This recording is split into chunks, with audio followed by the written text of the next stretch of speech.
Hi, Bible people. Old Testament Survey, Minor Prophets. Time to run through some of our questions. Thanks for tuning in to Question Time with Teacher Spence. So today I'm going to review Obadiah, Jonah, Micah, Nahum. I'm going to do those 4 books and ask all the questions. If you want to, you can. I'll just check how straight my hat is. Oh, it always bothers me. It's not bad. Okay, so anyway, you can have your notes out if you want to and search for those answers, but at some point you need to not have those with you and be able to answer the questions out loud without looking at the notes. I'm just telling you then when it comes time to test time, you will know, you'll see the question and you know what the answer is without needing the choices. Okay? If you're on top of this, if you're reviewing these every now and then you're going to do fine. If you are not participating audibly, if you need to slow me down like Bethan has at home, then do that. But make sure that you're responding and you're answering the questions as they get asked. I'll try to leave spaces of time there for you. Also, we still have on the Google Docs, you have access to both the verses, so you can match them up. You look at that verse and say, that's a Joel verse, or that's an Amos verse. And then second, we've got the outlines, and you need to practice those outlines. There's a outline quiz on Friday that will be Hosea, Joel, Amos, Obadiah, Jonah, Micah, Nahum. And the quiz will be exactly the same way that those are listed on that document. So please practice. Please practice. Obadiah. Did you say it? Obadiah. Oh, bad Edom. Key verse for Obadiah. Obadiah 1:18. This is the difference between Jacob and Esau here at this point in the Bible story. Then the house of Jacob will be a fire, and the house of Joseph a flame. But the house of Esau will be a stubble. And they will set them on fire and consume them, so that there will be no survivor of the house of Esau, for the Lord has spoken. Oh, bad Edom. Obadiah's name means, and it is a prophecy, Obadiah, the book of Obadiah, is a prophecy against which nation? Okay, now that's not just a nation in the Bible story. Previously, that was a person. Edom was a person. Who was Edom's father? And who was that guy's brother? And who were those guys' dad? How long have they been fighting? All the way since they were in the womb, they were fighting, right? And when they came out, they had some problems over this like birthright thing and blessing and running off and all that kind of stuff. But Jacob was changed. His name became Israel, and he gave rise to the nation of Israel. Esau never truly repented. He repented in the fact that he wanted God to change his mind about the blessing, or his dad to change his mind about the blessing, but he was a godless man. His son Esau, his son Edom, then gives rise to the nation of Edom, who didn't let the Israelites come in through their land when the Israelites were going to the promised land. They fought against them. They rebelled. They cheered on when Jerusalem was being burned, etc., etc. So the list goes way back, and the judgments are in multiple places in the Old Testament. Basic outline: Edom's and Judah's, or should we say it another way? So-and-so's judgment and so-and-so's restoration. Again, Judah here representing the southern Israel around Jerusalem, the true followers of the line of David. Which Obadiah is this Obadiah? How many Obadiahs are there in the Old Testament? Do we know if this guy is one of those guys? And the date is either early or late, but your teacher says late because... And so I put it at somewhere between the destruction of Jerusalem and the return to the land. Those dates are... Okay. Plus, we've got places like Psalm 137, verse 7. By the rivers of Babylon we sat down, we wept as we remembered Zion. Our captives said, sing to us one of those songs of Zion. And they said, how can we sing the Lord's song in a strange land? Let those from Edom be cursed. Remember them, O Lord, on the day of Jerusalem, when they were saying, raise it to the ground. Theme, O bad Edom. O bad Edom. Edom is judged for their attitudes and actions towards Judah. They will be judged and destroyed, and there will be no remnant for them. As the verse said, again, there will be no survivor of the house of Esau, for the Lord has spoken. And did God keep that promise? Oh yes, God always keeps his promises. And this was also purpose to prove whose covenant or what covenant in the Old Testament? Going all the way back to Genesis chapter what? And remember what that said, I will... I mean, it's the last verse that really matters there in this context. Those who curse you, I will curse. Is there any more Edom anymore? Are there any more Edomites anymore? Which New Testament family was related to the Edomites? And what was the place where the Edomites lived in New Testament times, or after the camel armies came through? Remember, it's the south part of Judah. You got Judea now, and what's the part that's south? It's called Edomia. Code word in the Old Testament for Edom is Mount. And yeah, there we go. Blah blah blah blah blah blah blah blah blah blah blah. Jonah, the most reluctant prophet in the Old Testament. God has said, I'm going to go send you to who? City of. And these guys are, this is the capital of the what empire? And are these nice guys? Nope. He's no longer going to his people. He's sending a prophet of Israel to a foreign nation. That's really got a smack with Jonah. Jonah, key verse is the very last verse of the whole book. It just kind of leaves it as a question there for Jonah to think about. Should I not have compassion on Nineveh, that great city in which there are more than 120,000 persons who do not know the difference between their right hand and their left hand? It's kind of a joke. As well as many animals. And remember we were saying, who doesn't know the difference between their right hand and their left hand? It would be children, be innocent ones.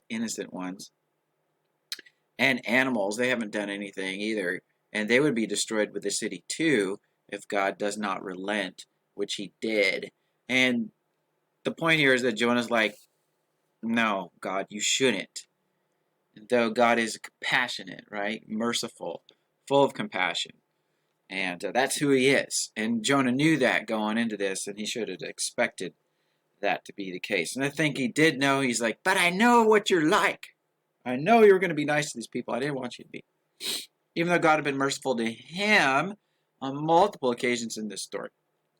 So, God is the God of the, not just Israelites. No. The nations. Let the nations be glad. Jonah is sent to Nineveh, capital of the Assyrian Empire. Okay, the basic outline is the first commission of Jonah. And that's chapters 1 and then part 2, we get the commission of Jonah, chapters 3 and 4. It's split up really nice. There's a beautiful symmetry in the breakdown of this book. He obeys disobeys God's call. He obeys God's call. He's judged and tossed overboard. The Ninevites, the judgment on them is averted. He prays in the belly of the great fish to be released, and the other one he prays for the plant, right? Gosh. And then in the first part he's delivered, in the second part he's rebuked, or you could say the first part he's delivered, and the second part the Ninevites are delivered. So we had 7 episodes in the book of Jonah. Funny thing about his name, right? Jonah means, which is a messenger of,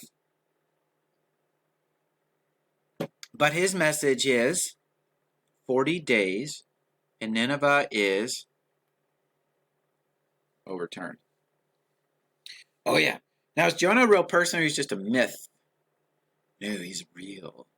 He is mentioned in other places in the Bible, 2 Kings 14:25. In 775 BC, he was prophesying in Israel, but he was sent to Nineveh about 20 years later. And Jesus uses him as an actual illustration, as a sign, as a type. He's saying, just as Jonah was in the fish for 3 days and 3 nights, so also will the Son of Man. And speaking of his death, burial, resurrection. And so if you believe in the resurrection, it's almost Easter Sunday, so I think you do, then you ought to believe that Jonah was a real person and that those things really happened to him, and he cried out from the belly of that fish in the depths of, as he saw it, the depths of Sheol, from the very depths of, he's as close to death as you could possibly get, and the Lord saves him and releases him from that, and he goes to the people as a picture to the Ninevites of, here I am back from the dead, you better listen to me. Smells like death, has a message of doom, and they were probably prepared to hear his message. Several themes. Number one, God's gracious extension of his what to the who? Second one, the sovereignty of God over, as illustrated in God appointing 4 things in this story. The storm, God hurled the storm. You have that he appointed the fish. He appointed in chapter 4 2 things. First, plant to give him shade, and then secondly, the worm to eat the plant. God appointed it. It's very specific how God appointed these things. Thirdly, this challenges what attitude in Israel?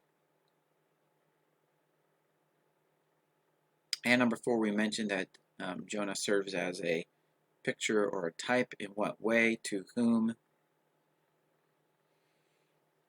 Purpose, to show God's to all nations, to all peoples. And the literary device used all over the place in this book is the use of irony.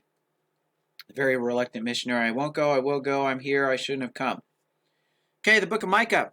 He has told you, O man, what is good, and what does the Lord require of you, but to do justice, to love kindness, and to walk humbly with your God, ? He told you that.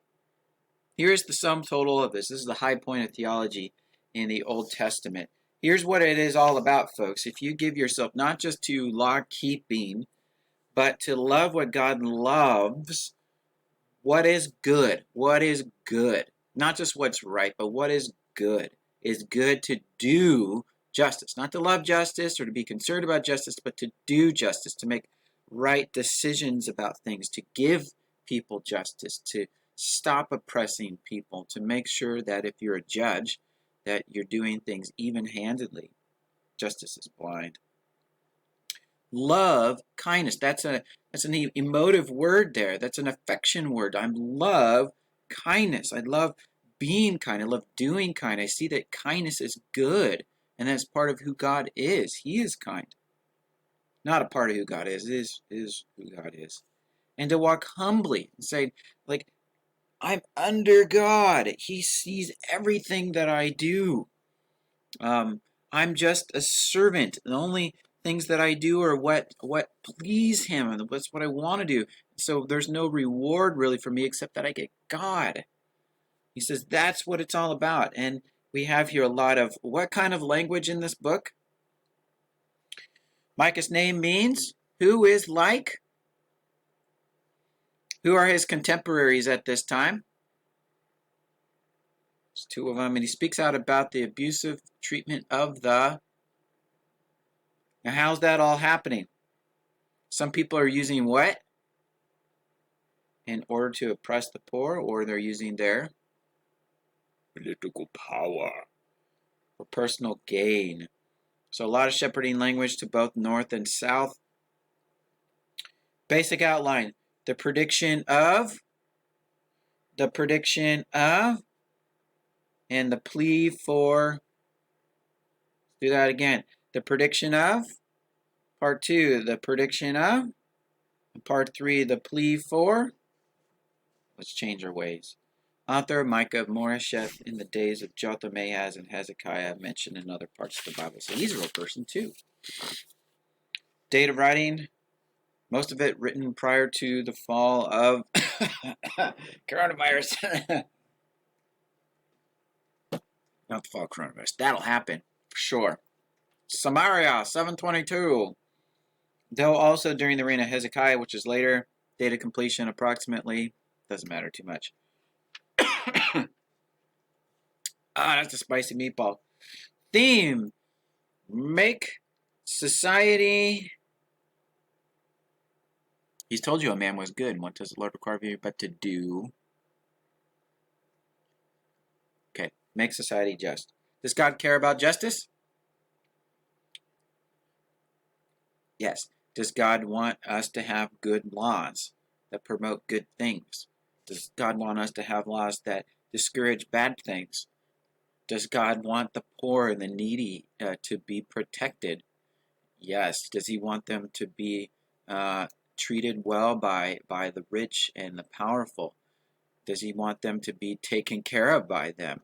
Yes, he does. Does he want judges to make good decisions? Yes, he does. Does he want policemen to catch bad guys? Yes, he does. Does God care about justice? Yes, God does.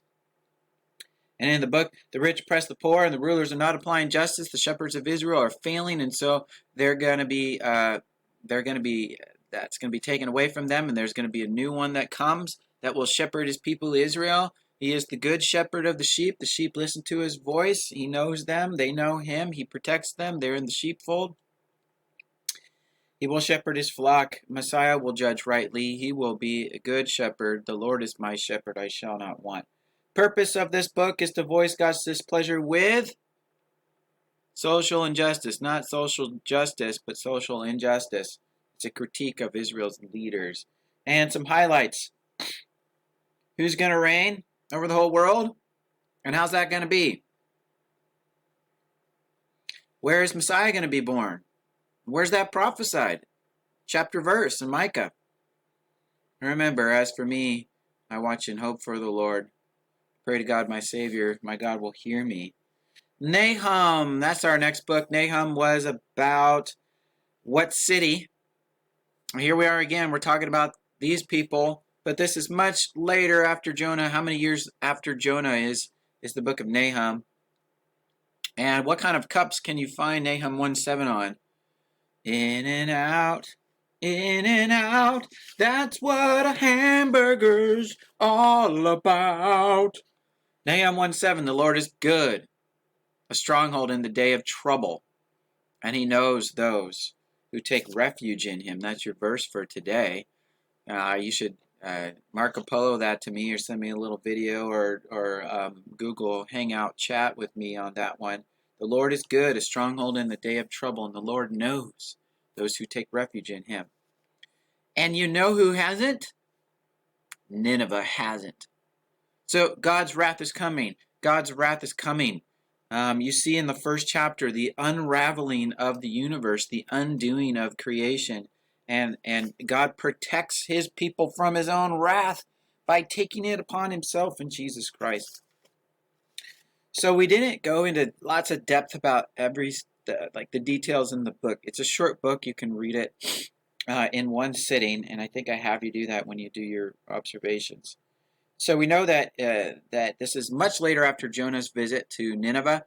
Nineveh now is doomed.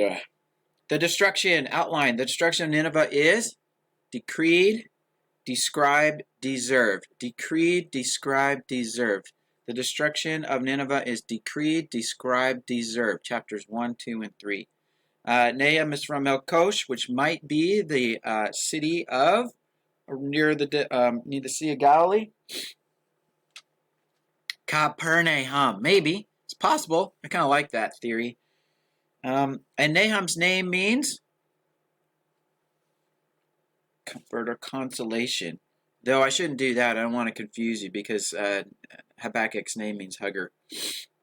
Nahum means comfort or consolation. We're not exactly sure when the date is, but it had to have been after, which is talked about in the book, the fall of this Egyptian city. And then it's got to be before Well, obviously Nineveh falls because that's what it's predicting. So somewhere between 663 and 612 is where we're going to have this book. Maybe during the reign of Ashurbanipal. Who's the king in the south in Judah when he makes this prophecy? He was very anti-Assyrian at that point. And Nahum was a contemporary of which other prophets? Yeah, they're looking out and they're seeing Babylon on the horizon. But Nineveh is doomed. Nineveh is doomed.